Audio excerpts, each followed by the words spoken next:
Welcome back, everyone, to Daring Discussions, the podcast. It's me, your girl, Brittany Broaddus-Smith, the number one Christian sexologist and your favorite girlfriend. This is the podcast where we keep it real, raw, and righteous, bridging the gap between the science and scripture of human sexuality. And I have missed y'all. I cannot believe we made it to season 3, and it has been so long. Excuse me. It's been so long since I've sat in front of this camera at this microphone to talk to y'all. Last season was absolutely amazing. Our Sex and series, looking at the intersection of how sex really shows up in our everyday life.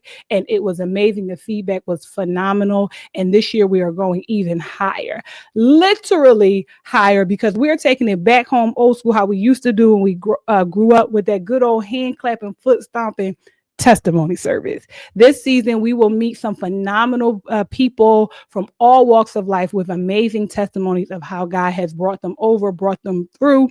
And we're going to get to take a look at not just their story, not just the tea, but the lessons learned of what God has done for them and how they are better for it. Many of us have to learn some hard lessons on our own. I am very much a negative reinforcement type of girly. I need to hit my head, bust it open, bleed darn near to death before I learn certain lessons. But God has placed people in our lives and opportunities like this where maybe we don't got to go through the same things that they've gone through if we can just take the lessons learned that they have provided for us. So that's what this season is going to be. And we are starting off with a bang. We are going to have a generational conversation of life, love, and the pursuit of happiness, but not in the where America is crap kind of way, but in the way of how do we live this life full of joy, full of pleasure, full of excitement, romance, all the things that we were promised. But what does it look like in real life? What does it look like in your 20s and your 30s and your 40s and your 50s? What will it look like for the rest of your days? So buckle up, sit tight, send it to somebody, and we're getting ready to have a good time, because these 3 ladies that I'm talking to today, they each hold a very special place in my life, and they each have a very powerful testimony of what God can do if only you would believe. You ready? Okay, let's go. Hey, girlfriend. Hey, girl. Hey. Hello. Oh my goodness, I am so excited to have you all. I'm so glad that this planning went as smoothly as it did, because y'all know stuff don't be working out. People be busy. But y'all made it happen, and I truly, truly appreciate y'all. As I said in the intro, each one of you has a very special place in my life. Each one of y'all know my business. And so now we're getting ready to tell your business, but not from the T standpoint of it, but really, as I said, the testimony of what is able, what is possible, that God is able, and really what you've learned and what your outlook for the rest of your days are going to look like. So let's start with a bit of introduction. So tell everybody, we're going to start with Sylvia, then Danielle, and then Dr. Cheryl. Tell everybody who you are, and what makes you so dope, and why you are uniquely equipped to have this particular conversation. So I am Sylvia. I'm 29. I'll be 30 in 2 months, which is so crazy. And I think I'm equipped to have this conversation because I can offer a few perspectives, which we'll get into, which will be really something. So I think I'll bring an interesting perspective to this. Thank you. Dr. Thorne. Oh, hey. Hi, y'all. So my name is Dr. Daniella Thorne. I am a sexual reproductive health enthusiast. That means a lot of different things, interpret it as you may. I am 37 years old, proud 37, and I think I'm able to contribute to this conversation as someone who had a really good time in her 20s, visioning for her 40s and beyond, and has experienced a lot of life along the way, but haven't allowed it to steal my joy. And so I think that I can contribute in that way. And I'll pass it to Dr. Cheryl. Hi, everyone. Beautiful, beautiful sisters of mine. I'm Dr. Cheryl Carr, your work doctor. What makes me dope is I've lived through some things. And I have been in the fire, but I don't smell like smoke. Come on here. Okay, and we'll get into that. I spend my days helping people change, transform organizations in both government, which I'm gonna leave it right. Okay. I also work in insurance and education, helping companies and individuals work for them transform. I also am a military brat. I've been in 4 different countries just recently, and have worked in those countries. So I think I know a little bit about people and a little bit about how to change and a little bit about especially my relationship with the Almighty. Amen. I Amen. forgot to add. I forgot to add what I do. I forgot I'm a nurse. I have a background as a nurse and I'm working at tech. So sorry, I forgot to add that. No problem. Thank you. So we have our 20s, we have our 30s, and Dr. Cheryl, what's 60. 60? I turned 60 last year in October. Wow. I'm God about bless to you. turn 61. Good black, don't cry. Come on here. All right. Will you tell the story? Good Please. healthy Okay. living. So, Dr. Cheryl, with you being almost 61, you seasoned, you look good, you don't look like what you've been through. Why don't you start us off and give us one word that describes your relationship with intimacy in this current season of your life? I am reserved. Okay. Tell me more about that. I'm reserved because I made a choice to exercise my sexuality within committed relationships. I'm not in a relationship, and I have been abstinent longer than I've been married and sexually active. And I found a blessing in the reserve and the restraint that I can't get, slapping uglies with someone. Not slapping, Okay. All right. not slapping uglies, Dr. Cheryl. Wait a minute. You know how I am. So Yes, I do. Yes, I do, which is why I knew you were perfect for this conversation. Dr. Thorne, your word. What would be your one word in this season of your life that would describe your relationship with intimacy? I'm going to say exploratory. Okay, tell me more. I'm going to say exploratory. I think that I have gotten to a place where I'm open to exploring things that perhaps I've been told was taboo or I wasn't supposed to do. Relationships, whether that be platonic or romantic, I'm just willing to explore and dismantle the things dismantle the rules. That's what I would say. That's good, child. The Saints ain't gonna like that. The Saints love their rules. Nah, they love their rules. Sylvia, what would be your one word to describe in your 20s, the last year of your 20s? I would say complex because it's something I feel like I've been desiring and wanting more recently, where in previous years it was like, I don't think I had a correct definition of intimacy, and then it was just so warped. But now I feel like, oh no, I actually desire that. And it's something I can't say I've experienced because I don't have a ton of history of dating relationships. Which we'll get to. I'm not only about to be 30, but a virgin. And so seeing what that looks like how do you practice intimacy single? How would that look even when I'm dating? So I would say complex. It's really complex right now. See, and the way my mind is working, right? I'm in dissertation mode, y'all. So I'm pulling out themes and coding and putting things together. And so if I were to answer, my word would be discovery. Because at 37, I've been single, I've been married, I've been divorced, and now I'm, re-single and waiting to engage. And I'm as similar to Daniella. I don't want to do business as usual. I don't want to do it how, things have been. I don't know if I'm at, sidestepping the rules as much, but reimagining them or really actually seeking the truth about what those standards and guidelines look like. So when I think about us through the decades, we have complex in the 20s. 20s are terrible. Like what? Like I had the time of my life in my 20s.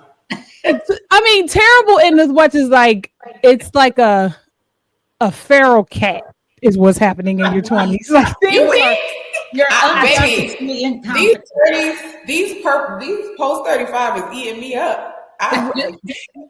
my 20s were like, Yeah. I knew nothing. I knew nothing that was going on. So that complexity of like, what is what makes sense. And then to come down to 30s, almost 40s with you and I, Dr. Thorne, is like discovery, reimagining, exploratory, all those things. And then we get to Dr. Cheryl when she's in her 60s, like, listen, I'm chilling. I done did that, been there, done that, got the t-shirt. I'm chilling, and we can only, and it's all, I'm excited about that though, because it really, when people say, life goes on, it seems as if it actually does. So Sylvia, starting with you, I know you said that you don't have much dating experience, but give us, if you can, we're gonna do like, like the, what do they call it? When they give you remarks at the funeral. 2 minutes. Give us a overview of your history with sex, intimate relationships, that type of thing. So I can't say, you have those, I don't even know if we'll call it dating in high school. So of course you have that. And then I uh, dated very different than I would now. I feel like in high school, I was so ignorant to like everything. I know what the kids say now, green. I was so green, so naive, so like, what is The what? kid at So, 29. it was everything was going over my head in high school. And so I was dating a guy up until, I don't know if dating because I was one of many, okay? Dating a guy up until college, just wasting time. And I'm grateful that even in my ignorance then, I did not have sex with him. And so I feel like if any time I was going to, it would have been then because I was naive, I was young. And so into college, I didn't date much. And more recently, in the last few years since college, I've dated, but nothing that I would say is like a real relationship. You get to know people and you're like, okay, this isn't it. And so with that, as I mentioned, not having sex has made it easier to detach if I notice, okay, this ain't it. I think that if sex had been happening, it would have made it more difficult. But with my lack of dating and relationships, I've had to understand, okay, what is sex? What is intimacy? What is relationships? Because I wasn't taught growing up anything about sex, which is a blessing. I didn't because the ignorance I had, it could have been easy for me to fall into, okay, this guy wants it. Like, it would have been so easy. But I would say in the last several years, I was like, okay, wait. People used to pride me for not having sex. And I didn't feel like it was worth, I don't want to say it wasn't worth, but I didn't see it as being something difficult. So I was like, I feel like I'm getting prepped for something that's really, it wasn't a challenge.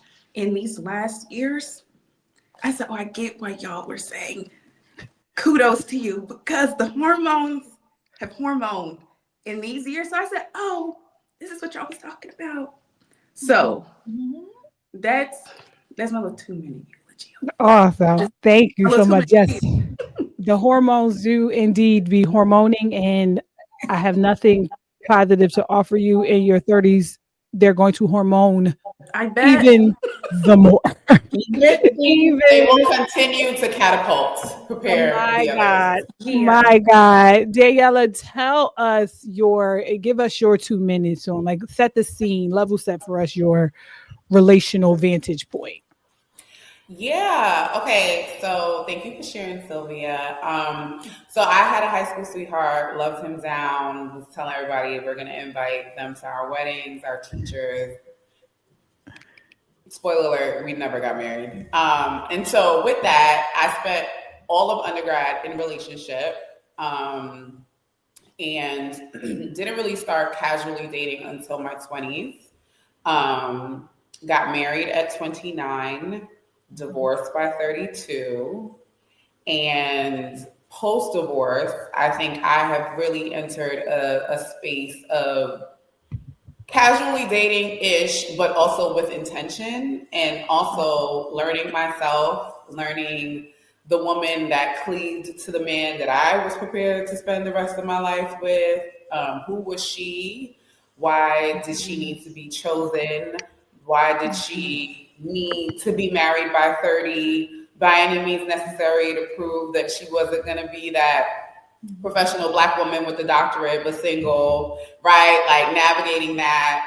And now having gotten to know that who that woman was, now just being really affirmed in who I am, how I show up in the world, and just not accepting mediocrity, like at all, like at all in relationship, and being confident and comfortable in the discomforts that I felt pre-marriage, during engagement, that I was like, it's gonna be all right. You know, the elders was like, girl, they all got an issue. It's fine. You know, as long as he love you, y'all can work through it. And like being bought into that, and now being in a place where in dating and like, I don't like this, and I don't want to do like this forever. And I deserve to honor my voice. So I will say, in dating now or in intimacy, exploring relationships, it's this honoring of my voice in ways that I had it in my 20s and my 30s. And it is invigorating, it is empowering. And it's also just like reminding people's sons that I'm not playing with them. Oh, goodness. Man. And you know what's so crazy is that we have similar experience as like did this, like the dating thing, whatever we had or was in love in high school. I was in love. That man was in love with men.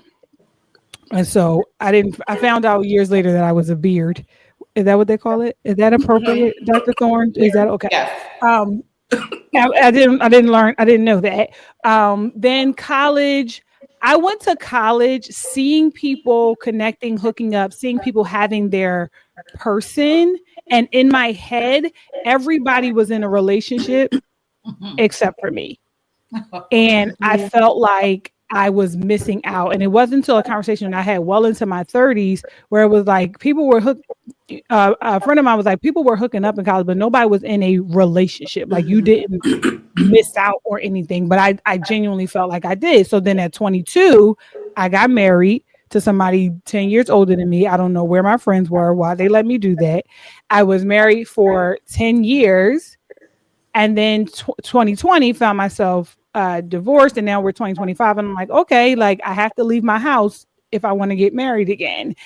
And realizing that while I've been single, yes, I've been married, I've never played the field. I've never dated. I've never so the rules have not only changed, but I didn't even know the old rules. So I really don't know what to do in this day and age. I know I'm supposed to be strict. I know I'm supposed to tell people's son that I'm not to be played with.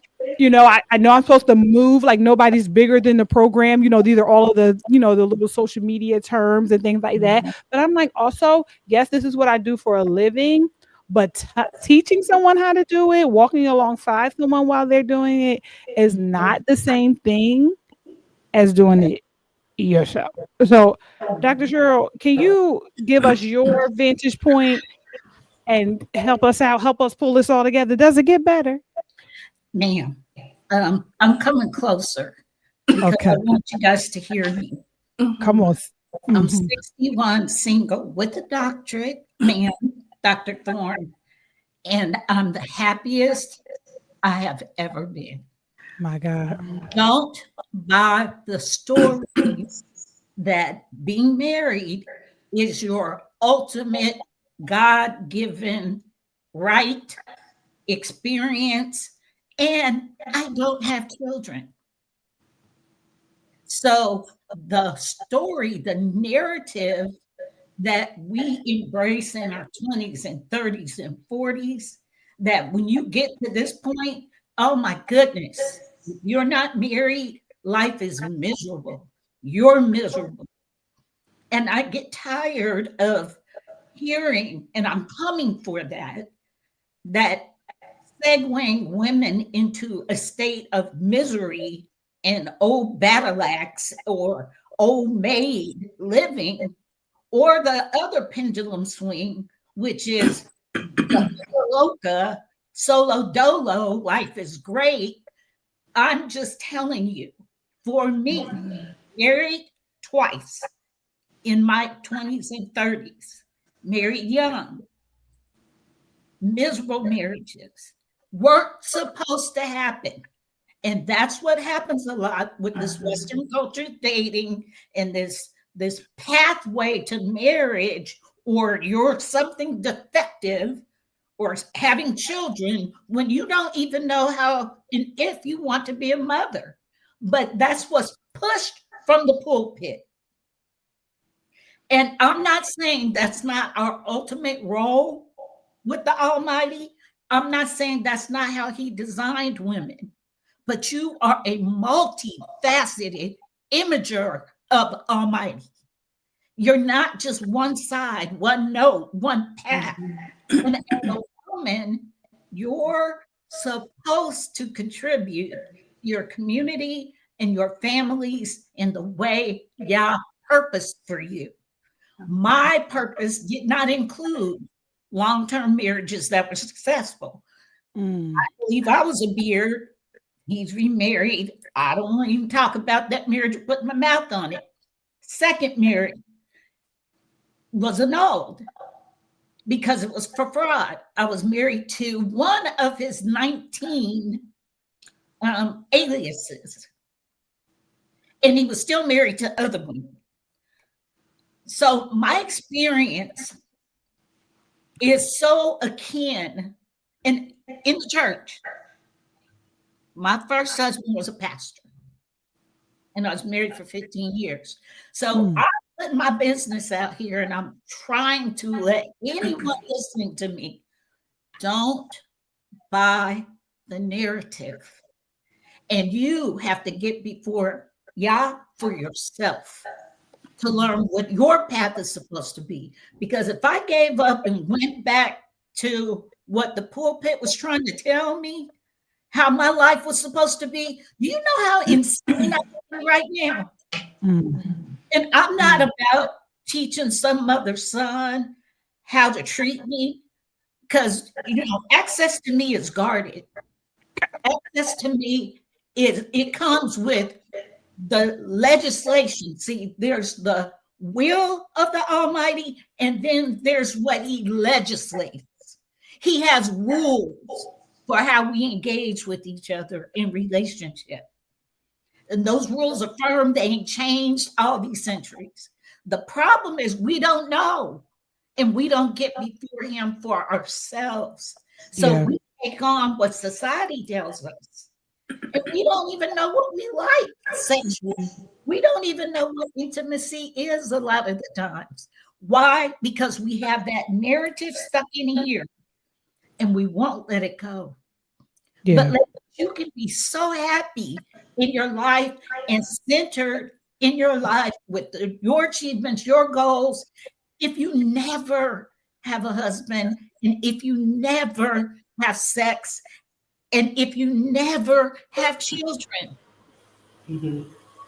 Please don't believe the hype.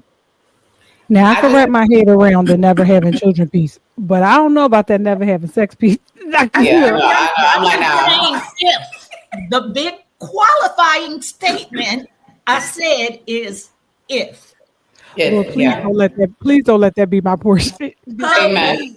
It's fear, Dr. Brittany. That's fear speaking. Don't let that be your portion. Why not?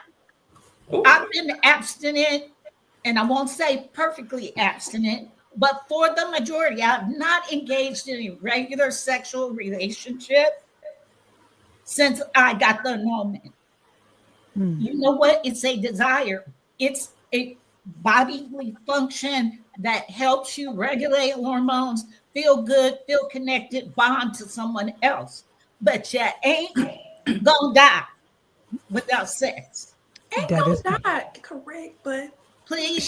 She's giving me my words back to me, because I am always on the internet talk about don't nobody need sex. Nobody's ever died from not having sex. But I will also say there is the quality of life. doesn't prove. It doesn't mean that if you are living an abstinent life that you have a poor quality of life.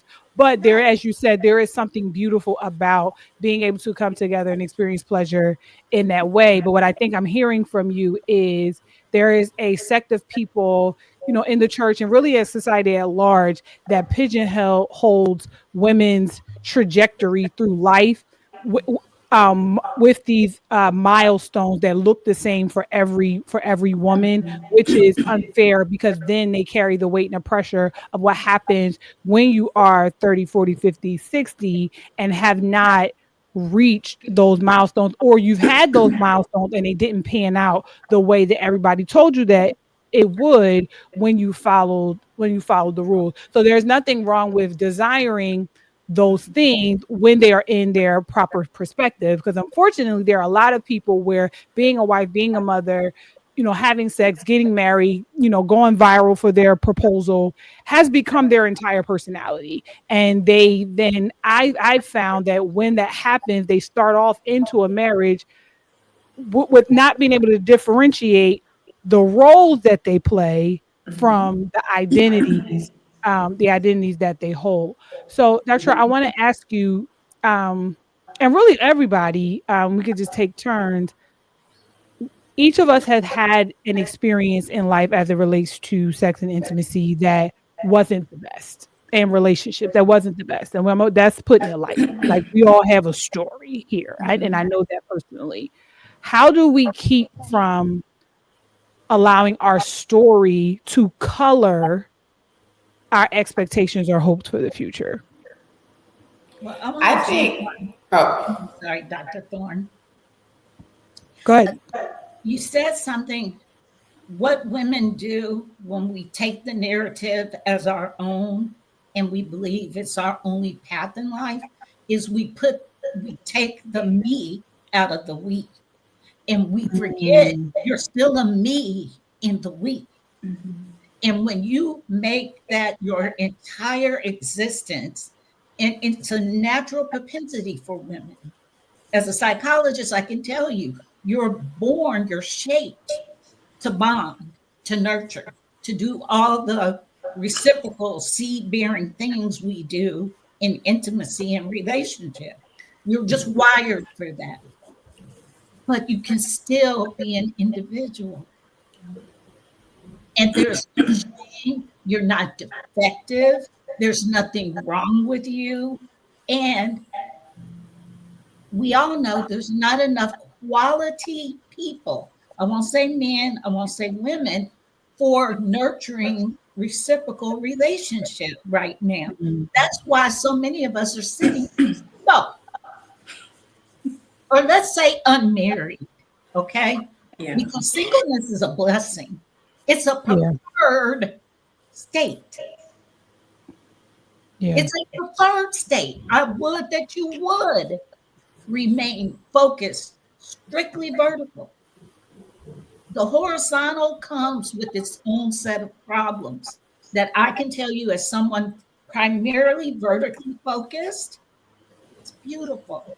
And I'm happy, and I'm not pretending to be happy. I am happy and I am satisfied. Yeah.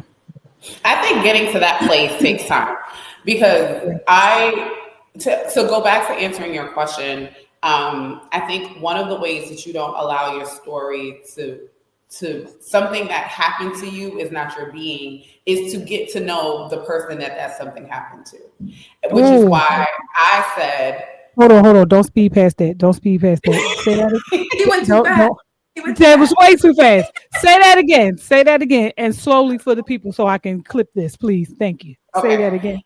It's imperative that in order to not let your story be something that you are, but something that happened to you, you have to get to know the person that experienced that thing, right? Mm-hmm. And so I struggle. I don't say to anyone that I'm a divorcee. I'll say I've been married before and I am divorced. I don't identify with being a divorcee because that's just not how I identify with a lot of different things. People call me a lot of different things, but a divorcee is not one of the things that I say I am. Right. But what was imperative for my growth was getting to know the version of Daniella that wanted to be chosen, that was wedded to these ideals that like, okay, yeah, I'm getting this doctorate, but like I want a husband and I want children. And okay, so you like me too? Okay, great. Oh, you want to get married too? Me too. Let's get married. Like, and my ex-husband, similarly to you, Brittany, was older. I love me an older guy.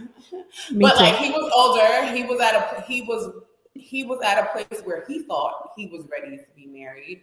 I certainly was at a place where I thought I was ready to be married. We weren't ready to be married to one another. And I think that gets back to this like idea of what should happen next, right? The order of operations. And that's why I kind of getting back to my original answer when you said, what word would you use? It's exploratory, because I have decentered all the things that I've been told I should have. I've decentered the desire to have children. And you know, Brittany is my good little sister friend. There were about 2 solid years where I was spiraling. Like at 37, I've never been pregnant. Why aren't I getting pregnant? Do I have 2 fallopian tubes? Do my uterus work? You know, like, and like doing all the tests and just trying to figure out like, why is this not happening to me?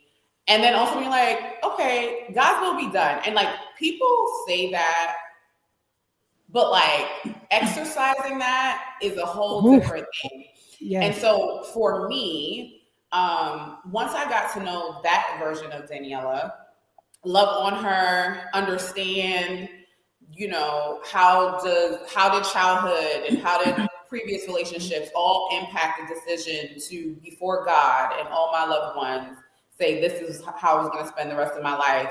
And then getting to a place where I made the decision to end the relationship, and ending that marriage was like, this is what I'm doing for me. And that's when I started to center myself. And now I'm at a place where I'm just like literally having my way. I would love to be remarried. I love everything about marriage. I love everything about having my one person that gets my quirky jokes. And, you know, you wake up with the cold in the eye and they still love you. I love everything about being married. I would welcome the idea of having a child. I'll say 2, but I'm 37 and my friends that got multiples are tired. And I don't know. Like, girl, war at. Do you hear me? Do you hear me? Yes, but also being like, whatever God has for me will not miss me, and like trusting and believing that. And which is why kind of going back to what I said previously, when the discomfort comes, honoring that, because there was a version of Daniella that did not honor that. And I know what trees were planted that did not bear fruit, and I'm just not planting trees like that no more. So that's it. I'll pass it to Sylvia. You know what? It's interesting because one of the things I had to like detach or not take on the identity of was because people prided me on being a virgin. I took that on, and you have these expectations, which I heard recently somewhere on social media, this good girl thing, because I was the one who not only was kind of. Wait, what kind of good girl are we talking about? Probably not the one I'm thinking about. Never mind. Go ahead. Keep going. It's fine. Also same. Like, okay. I like being a good girl. I'm so sorry. Where did we go? Baby don't even get that joke. She don't get that joke. You know why she don't get that joke? Because she's an actual good girl. Let me tell you something. And the truth of the matter is she is an actual living, breathing good girl. She don't just play one on TV. She is an actress. She is a unicorn. This one here. Go ahead, baby. Go ahead. I'm sorry. I only get called that in very specific places and times. That's not how people would describe it. No. That's never been attributed to me. So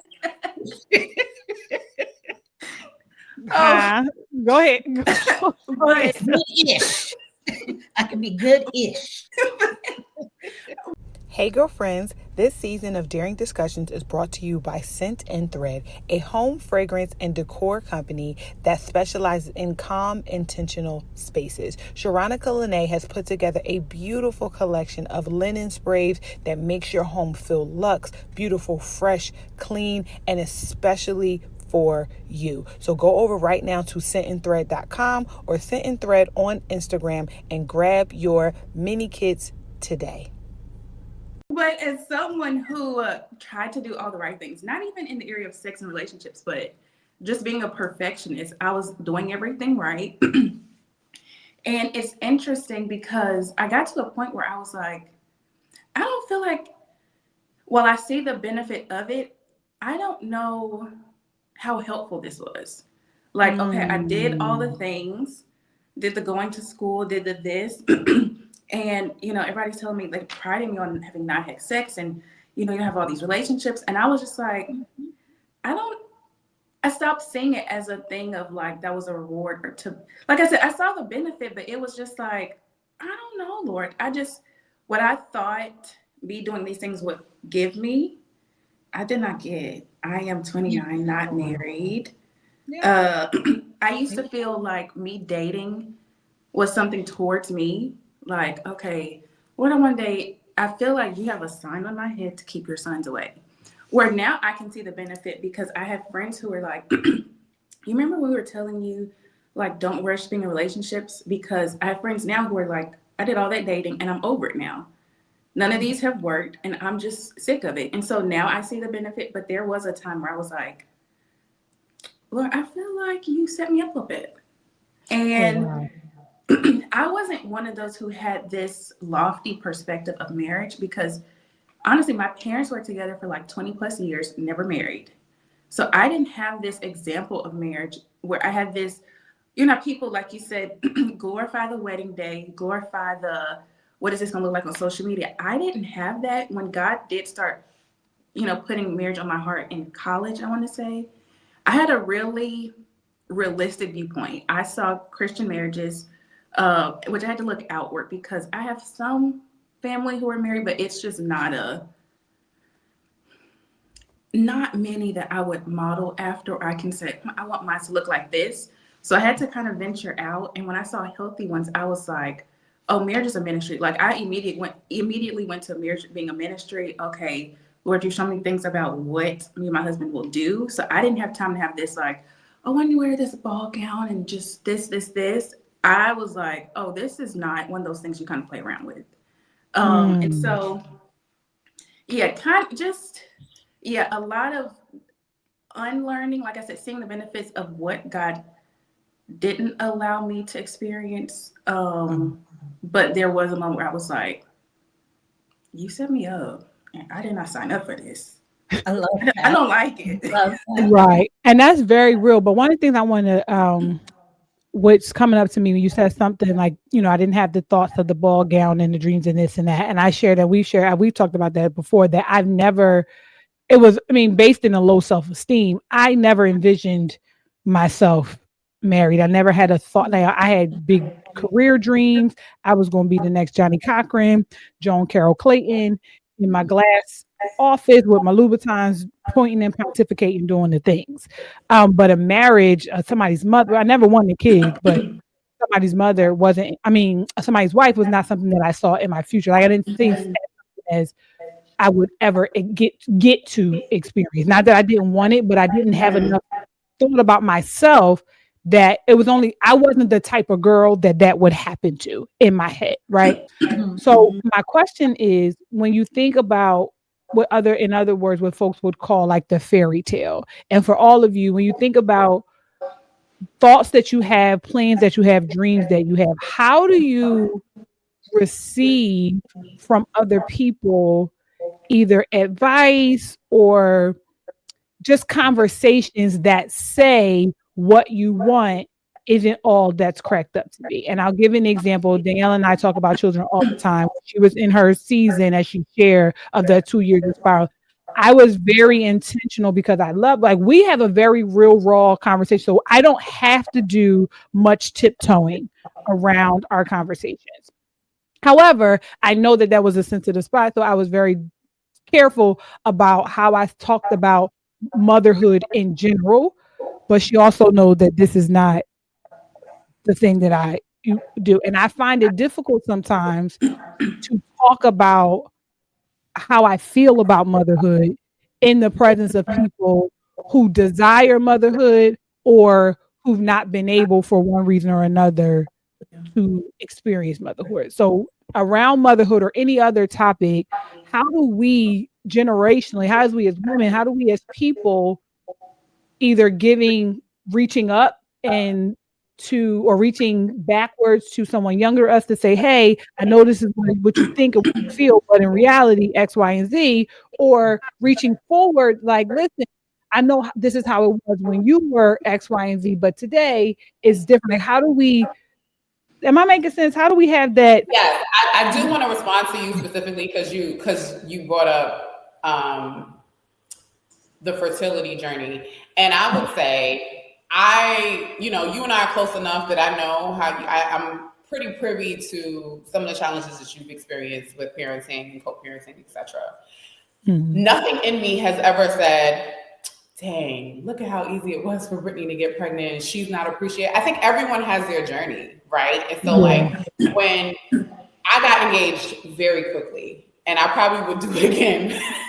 Probably would wait a little bit longer to get married, but I said it to say it's everyone's journey, right? There are people who embrace being married. I would never tell someone not to be married, but there are certain things that I would encourage them to do that I didn't do. So for instance, have you considered premarital counseling? When loved ones who I know have a heart's posture to be married and they're naming things that they're having very big feelings about in the dating phase, and it keeps coming up, I'm like, okay, you think he might have an alcoholism issue? Are you prepared to navigate that with him for the rest of his life? When he's upset, he talks to you like this. Because one of the ways I went into my marriage out of order in a lot of different ways. That's another podcast. However, one of the things that I would say is I went in wanting to change my ex-husband, and that is not fair. Woo! Tell the story, man. And so when talking to people whose heart posture is for marriage, and I'm like, okay, well, these things that you're naming can continue. They're going to only exacerbate, right? As we get older, as we get more in tune with ourselves, especially in relationship, cohabitation, etc. And so I encourage people to like, well, that's not fair. I remember someone saying to me, and then I'll be complete in my thought. I remember complaining about something with my ex-husband to my first lady at the time. And she was like, well, he's navigated 36 years doing this way. And you've been with him 2 of those 36 years, and you just want him to shift. And that was so grounding for me because I needed someone to say, like, your way isn't always the right way. And this person has navigated a whole life, a whole childhood upbringing. Mm-hmm. And it's not fair for you to want to change him. And so I share my perspective should people ask, but also understanding that it's all drastically different, right? And so I've never heard you share any of the challenges that you've had with parenting and thought to myself, like, I can't believe Brittany's talking to me about this thing, because that's your lived experience. And who am I to, as your friend, I should never try to silence what you're experiencing because I'm going through my own journey. So I just want to say that. Yeah. I can touch on that uniquely because of my age. And unless there's a Sarah experience in my future, and an angel visits me, ain't no children coming from this side of the fence. Okay. When you get with me and you have sex with me, and especially these younger men, you just get me. Now, I won't talk about my fertility journey, but I can tell you something that was the most damaging, and that was I did all the things.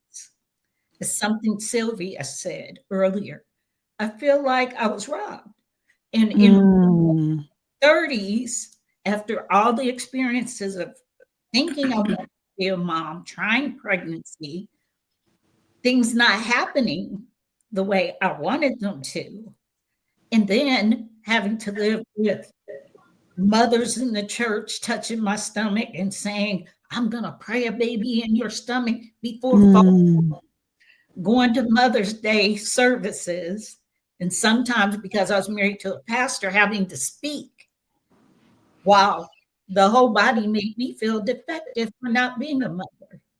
Then you can see this wall behind me. I spent my 20s and 30s running marathons, getting my doctorate, doing all the things, and being the good girl or the goodish girl. I won't tell that a lot. Just like there's no reason to. And it didn't happen the way I was told. If you do this, this, this, and you act like this, and this, he will reward you with the man that you will have this utopia marriage. That did not happen. Yeah. So what do I do in the interim? Do I spend years of my life trying to make it happen? Or do I accept this is my life? And how am I going to live it? Because life is short. So how am I going to live it? And will I dare disregard the breath in my lungs? That is a gift every morning, by wishing I had what I don't have. I'll know what I do have. And I spend a lot of time being grateful for it. It removes the sting of what society is saying to me. I am not defective. This is my journey. And being a mom, everybody gives me their kids. Everybody. I have 6 godchildren, 36 nieces and nephews. Wow. I'm good. Right. Right. Same. Wow. I reached my godchild cap last year. I'm like, I'm done. I'm satisfied. I'm satisfied being that mother. I mentored so many young women. And they're now having babies. Most of them got married in the last 2 years. They're now having babies. And I get to experience those children. And I have learned to be happy and content with such things as I find myself. Yep. And I still, if a man came along and bruh had his stuff together and could step to me correct. Come on. Put it down. Oh, he might be able to wife me. I'm not anti-marriage. I will not disregard my current state waiting for a state that may or may not happen. Yep. It's not owed to you. And Sylvia, that was a very powerful awakening you had when you started thinking about, I feel like I was shortchanged. Yep. And that I've had that exact feeling. I've had the exact same feeling. And that's why my message is the way it is. And it's strong in the paint. I know it is. And most people are like, oh, she's saying that because she has to make herself feel good with the life she has. No, y'all, it's not that I haven't made myself happy with the life I have. I am happy with what I have. Yeah. Amen. Amen. So Sylvia, when you think as the younger of the bunch, or just in general, when you're in spaces, because you're young, but you're also very successful. So I can imagine that you're often in spaces with people who've experienced more, who are older than you, and that kind of thing. How do you receive, or what are some advice you would give to older folks of different generations on how to either share their story or offer advice for younger folks that doesn't feel like a dismissal of your hopes and dreams? I think what I kept coming up was being sober in your approach. So you don't have to tell the real, tell what's okay. This is the difficult part and this is a positive part. I think sometimes you hear one or the other. In church, you hear this is very lofty everything's great, and then in the world, everything's a mess. Marriage is just, you hear all those things. So I think we need somewhere in the middle. These are some of the challenges. Marriage is a mirror. Like, tell all the things, but also this is what, like, you have a prayer partner. All the benefits. So we need more women, more people to just not tell you where you're scared away from it, and not tell you where you go in and then you're like, I got again. I got single. I got again in marriage. So just having a sober perspective, which I feel like also, side note, this happens in Christianity in general, where people even come to the faith and they're given this very, oh, God's going to bless you. He's going to do all these things. He's going to, almost like he's a genie. And then you have people who talk about it from a very negative, God's going to send you through the mud, where you like, I don't know if I want to be a Christian yet, because this is, so we need somewhere in the middle. God is not a genie, but also he does not want your life to be terrible. We have to, somewhere in that middle ground is where we have to meet. But I do think there needs to be more conversations and discipleship happening. I have been wanting for some years to meet more married women so I can get those honest perspectives. And it's very hard to find. I feel like sometimes married couples stay in their married space, and then singles stay in their married space. And there's not a lot of mingling. You may hear it at a church service once a year. But it's not a lot of, here's the truth of what it is, y'all. Okay, here's the truth of what it is. It's not a lot of that. So there's a lot that I feel like could be improved and done so that you know what you're walking into. A single person knows what they're walking into in marriage.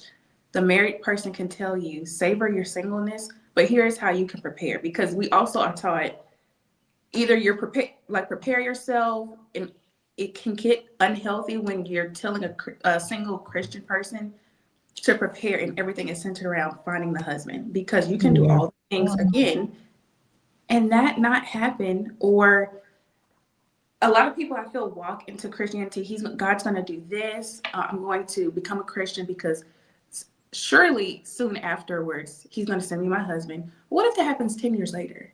You have now walked into the faith with this idea that's going to happen immediately, and that is just not it.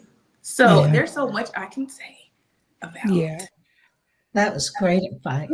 That's really good. And thinking about that, let's stay in that same vein, right? Of like using that being sober minded, I think it's really key for both sides, for the people receiving the information as well as the person providing it, because sometimes we can give advice with the sting of offense, and we're like dumping on people, trying to warn them because of our experience, and they may never experience the terrible knobhead Negro that you found yourself caught up with. They're not going to do that. But I think, because I was having a conversation with a woman not long ago, and I was talking to her about what I've learned. And this is the question that I'm going to ask you all. What did you learn about relationship that you wish you knew 10 years ago? And, or what would you have 10 years ago? What would you tell you 10 years ago that you know now? However you want to phrase the question, whatever the thing. But what I said to her is, while the ooey gooey-ness of the romantic relationship is beautiful, there's nothing wrong with desiring it, looking for that, hoping for that. When you are in the courting, dating, even engaged stage, be intentional about having the necessary conversations and making the necessary discoveries about the practical things that are going to ground your everyday being married. The flowers, cards, and candy, the rose petals, the orgasms, all of that are going to make up such a small part of your marriage, and it's not going to keep you going. Y'all need to have the conversations about how you all view and manage money. Y'all need to have the conversations about how you all engage family. You need to be paying attention to how he talks to his parents, what he's like when he, as Dan said earlier, what he's like when he gets up when he gets upset. You need to see him in every season, and literally like the weather seasons, because the winter man and the summer man, when you could be outside, are not are not the same. You need to be having conversations about his vices. What do those video games? How much of your life are these video games going to consume? Does he have hobbies in general? Do you have hobbies? Right? When you think about children, how many do you want to have? What is their position on whether you are going back home? Are you going to pay for a nanny? Are they going to send to daycare? Like, and I personally, this is me, as for me in my house, which we didn't even do the as for me in my house. It's fine. It's fine. Um, Genetic testing.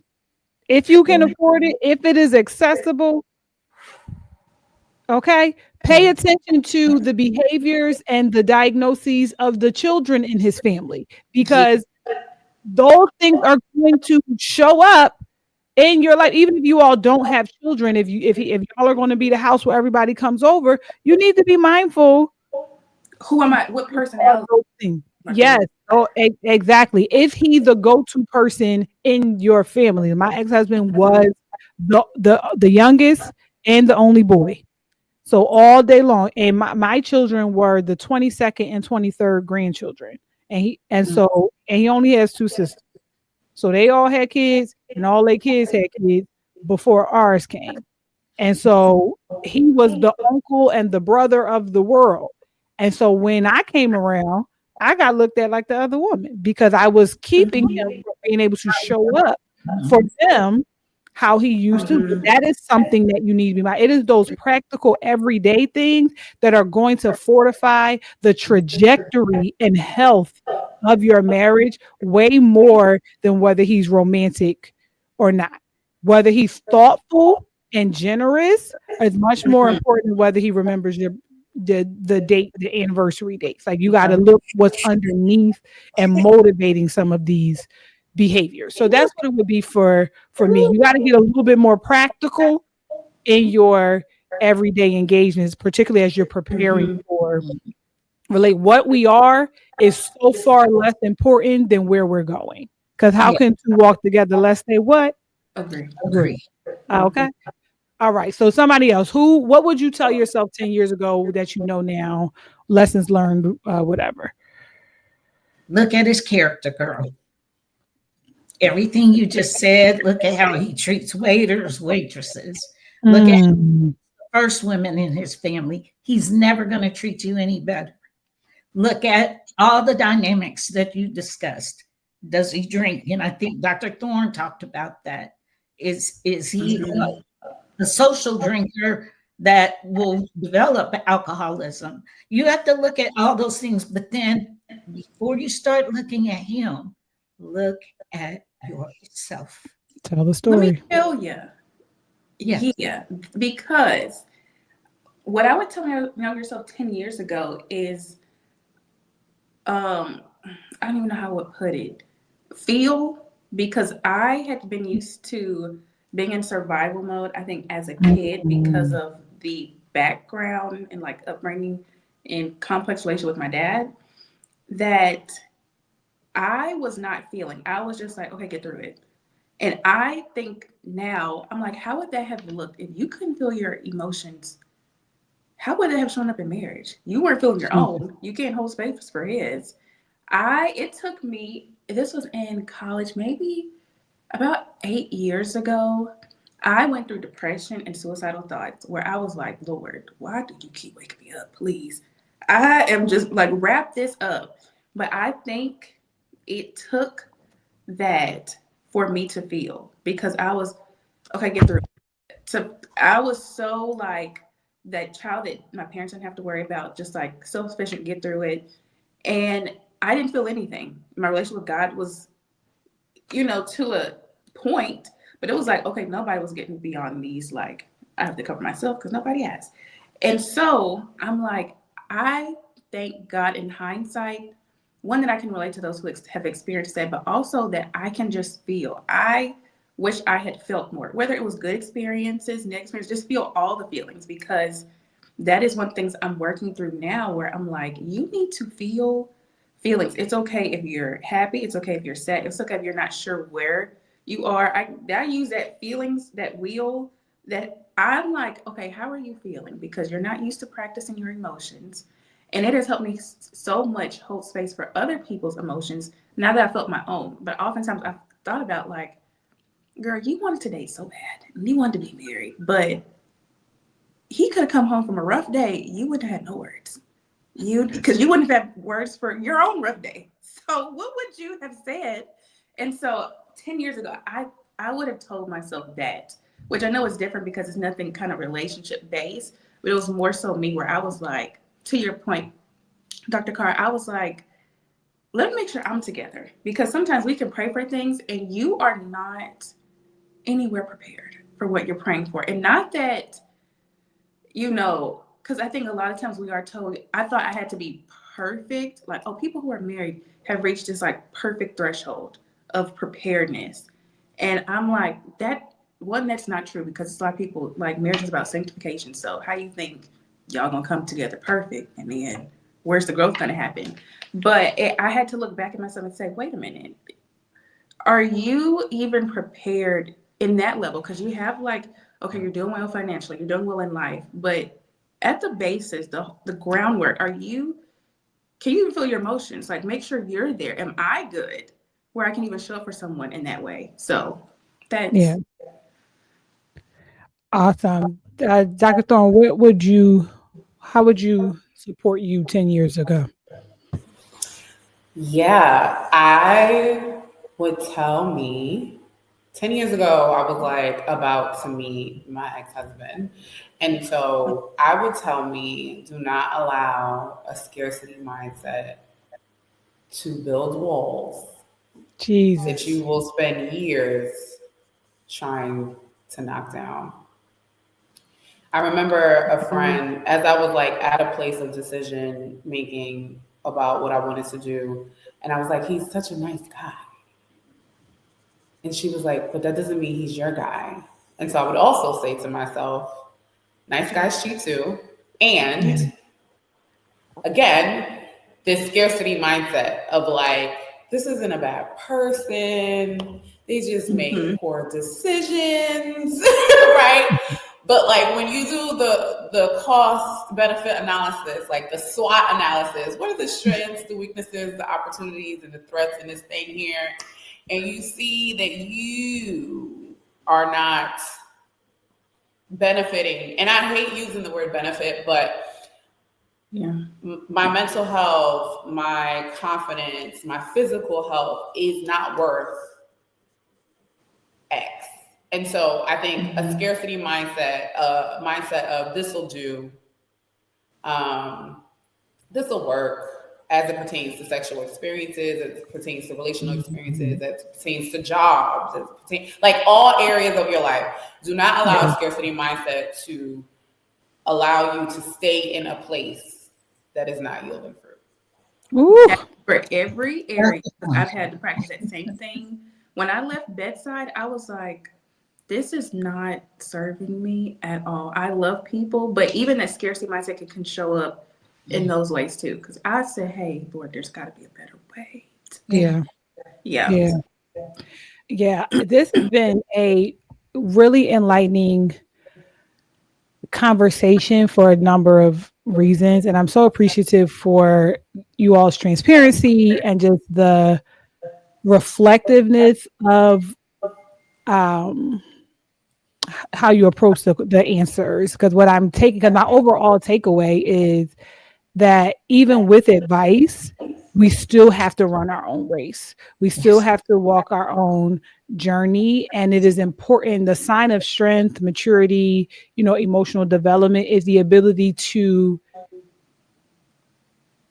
take what serves you and leave what doesn't. You're allowed to establish and have very strong opinions, stand on business if you want to, but then don't be so hell-bent or attached to what you think your future will hold that then when presented with new information, presented with differing opportunities, different viewpoints that would really work out better for you, that you refuse to shift your outlook when presented with new information. I think that is a great sign of immaturity when people hold to their opinions so strongly when reality says the sky is blue, baby. Like, I know that it's a little dark over there where you are, but in general, the sky is blue.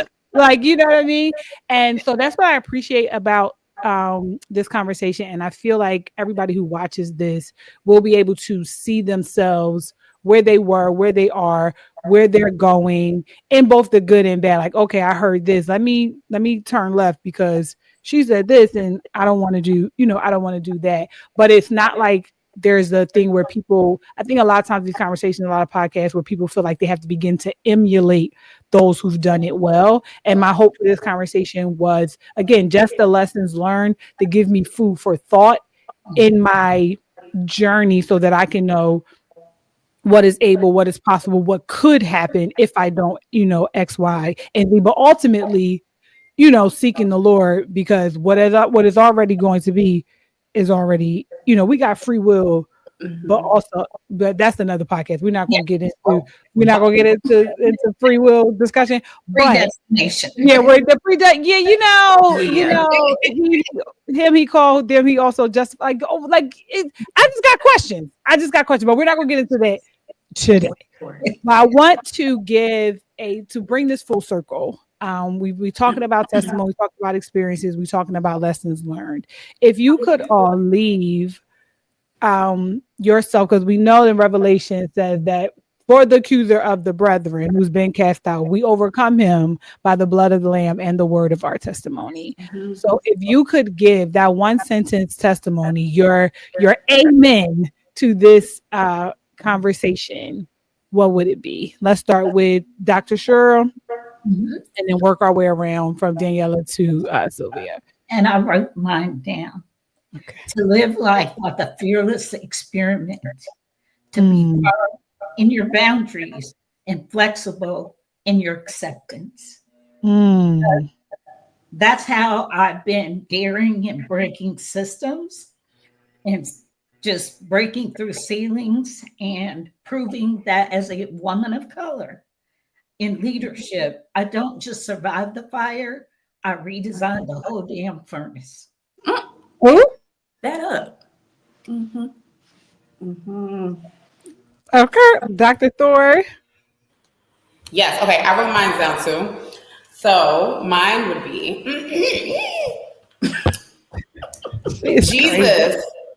Jesus did not die on a cross for me to allow a scarcity mindset to stay in mediocre relational experiences.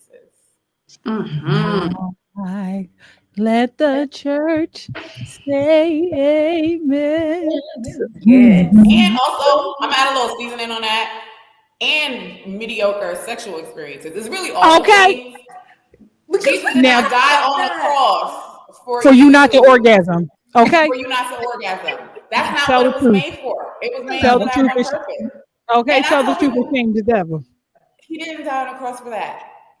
Okay. Because virgin or not, I'd be like, Lord, hey. Say it again. It still works. Yeah. It still has functionality. Okay.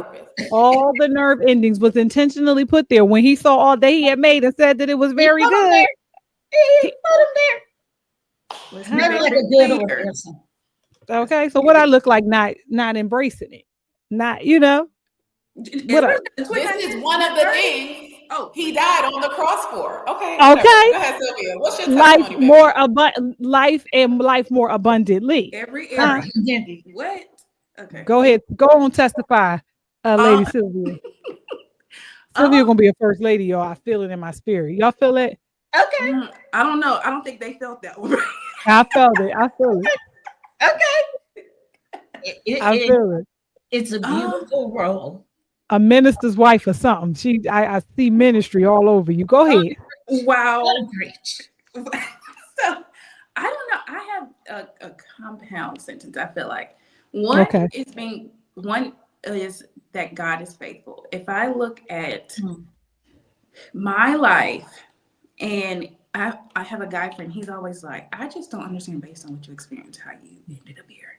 Not that I had this like, I was raised in a crack house. We're not going that far. But just on the things that that happened, he's like, and even as I look in my life now, even this moment, I'm like, God is faithful. Those things that you pray and you're like, I don't know. I sound like a unicorn. I feel like a unicorn. I feel crazy. Did you really show me this? He really, in his time, which is where we get kind of caught up, in his time, he will do what he said he will do. And in that way is where it does feel like very raggedy, very ghetto, very, Lord, you have me in the slums, trap house, all the things. In that weight is where you're like, I just feel neglected. That's one thing I really had to get over or work through in my relationship with God is feeling looked over or like, you don't really feel with me like that, do you, Lord? I just feel like you've made things especially difficult. And I'm not sure why. But in this season, I'm learning in his time, he's like, I wouldn't lie when I said what I said. And so I don't know. That's what I would tell everyone who feels overlooked, whether you're like me and you're a virgin or whether you're waiting on God for something else. And you're like, you answer prayers for others around me. And then I'd feel like you go over me and be like, okay, next house. But he, in his time, is going to spin that block and be like, I did not forget what I said. Right. So, and let me tell you something about that. As a 37-year-old, he in the neighborhood. So I remember I'd be like, okay, God, you done blessed my homegirl with a good job. Hello. I know she was struggling with fertility. She done had 2 babies naturally. Okay, she got divorced and now she's thriving. Okay, she bought the house. Her credit was crazy 2 years. We in the neighborhood. Yeah. And that's so good because I have seen so many marriages lately. And I'm like, no, Lord, that's what I be praying. And I'm like, okay, you're showing me these godly marriages around me. He finna pull up on you. And because let me tell you what he does. There's 60-year-old women getting pregnant right now. There's 60-year-old women very, very publicly getting married. And something you said again, Sylvia, that the Titus 3 woman in me has to take hold of. And that's dealing with disappointment. When you deal with disappointment in an ungodly way, that's where you box yourself in and you live your whole life in bitterness and no love, no light, no pleasure. You just deprive yourself. You just feel put upon. You feel like God has cheated you. And that's not the business he's in. He's not, nor is he a genie. You said that earlier. I wish I had known that at that age. But I can tell you now, he does come through. Now, he does some 11th hour come-throughs. I don't know why he does it like that. He take his time for sure. Okay. There's a sermon once that said he does that so we don't mess it up. And so we know it's him. Right. That part. That part. You definitely know it's him because if he hadn't, it wouldn't happen. If you ain't gonna do it, Lord, it won't be done. Disappointment is something I see most women of color live in. We live in a perpetual state of disappointment. And it is very psychologically and emotionally damaging. So please deal with your disappointments in life one by one. Address them and define them and get healed from them. They will color your whole life. If you stay in that place, if I had stayed in that place, I think I would have been grateful. Had God blessed me with a marriage or something then, in the disappointment, I would have taken anything. I would have been so open and welcoming of, okay, fine, God came through. And it's like, you're not even looking at this from a clear perspective. You're just like, let me get out of this. Okay, I'm finally, like, I think God finally showed up. And I'm like, now that I have this, okay, no, Lord, you are for me. That shapes everything I see, how I date, because we run a strict program right around here. We're real strict in a healthy way, but that we're part. not wasting no time at this age. And I know I am young, but we're not. At this age is crazy at 29. But let me tell you, I I was Very one of many. Let me go back.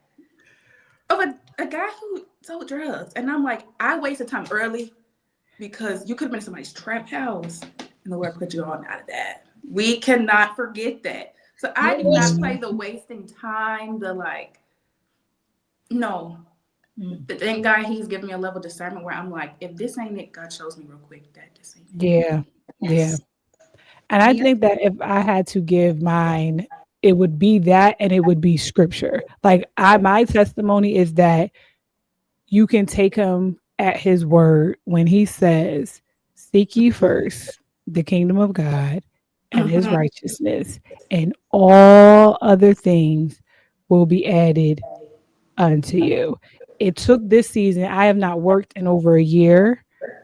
This is the most dependent season I've ever been in my entire life. He removed every single safety net, every single hustle. But I have learned a pacing. Like, people who are genuinely happy and content with life, like they don't rush. Like it's not that they don't have any urgency. It's not that they don't take things seriously, but they move intentionally, not with, and sometimes require a bit of haste, but there's no urgency. There's no worry. There's no gotta. And I'm in a season where I literally ask God before I do anything, and I wait until I hear his answer. And then I move. And he has shown, and that has kept me from making poor decisions. That has kept me from being connected with people I shouldn't. That's kept me from reacting to ways that I should. And something that Sylvia said earlier, it has also created this environment where I've slowed down enough. I'm still enough to feel my feelings. And so now my prayer has shifted, because there were times where I felt like God wasn't listening. He wasn't hearing me. He didn't move. But when scripture talks about we know not what to pray, I was praying for the wrong thing because I wasn't feeling my emotions. And thus what I was asking him to deliver me from wasn't happening, because that wasn't actually the thing that I was experiencing.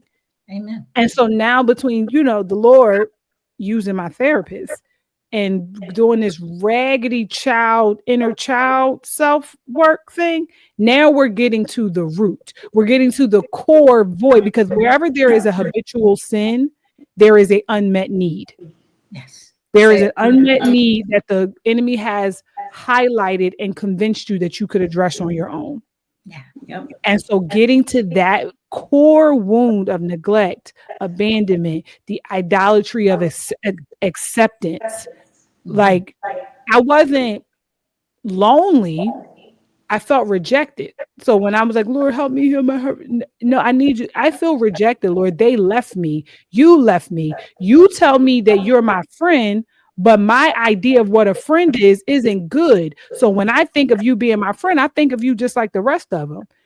I really now, and honestly, when that man didn't know what no meant, you ain't step in. So now I got beef with you, sir. Where were you? Correct. Where were you when that was happening? So being able to sit and have that conversation, and to know, I cried the other day because I was sad, like genuinely sad. And I sat with my body. I was like, okay, my chest is doing something, my stomach is doing something. Oh, I'm sad. But there were 6 months ago, I needed to watch TikTok videos of soldiers coming home for graduation. To evoke emotion. So to evoke the emotion. And then when it was my stuff, I would get like 2 little drops, and then I would go. But then I would watch that, and then I would begin to sob. But I cried naturally with other things. But as you said, being able to experience the range of the emotions allowed me to know if I'm safe in relationships. When people are talking to me and they say things like, "Oh, I don't too much like the way you just put that," and now I'm moving and pace that away where I can sit with that, think about that, and then say, "Hey, when you had said that, what you had meant by that," and not worry about, "Oh, they're not going to like me because I said something first." So seek ye first the kingdom of God and his righteousness, and quite literally all the sufficiency of his grace, the sufficiency of his power, the incomparable nature of his love, all other things will be added unto you. That is on this bracelet. Let me tell you. That, yes. Praise ye the Lord. This has been a absolutely phenomenal conversation, just as I knew it was. There wasn't a bunch of yes men. We didn't necessarily disagree, but the different vantage points was be able, like, we can all, like, we're beating the allegations that Black women can't talk to each other, Black women can't get along, because this is, we girlfriends. Now this, Correct. we're doing the things. We're beating the allegation that young girls don't listen, that older women think they know everything. That's, it's not that. This was a healing space. I think people learn. I think a lot of people are going to get a lot of things from this. So thank you very much for being here, ladies. Sylvia, Dr. Daniella, Dr. Cheryl, I appreciate you from the bottom of my heart. For those of you watching, make sure you are looking down in the description below. If you want to connect with either of them, their information is below. They're doing amazing things in the field of sexual health, in the field of psychology and workplace mindset, in the field of nursing and ed tech. I mean, because we only bring the baddest. I want the baddest. I only bring the best. Okay. So thank you for watching. Be sure that you tune in every Tuesday for this season for a new episode of Testimony Service. Once again, I'm your girl, Brittany Broaddus-Smith, the #1 Christian sexologist and your favorite girlfriend. Bye. Y'all don't hang up.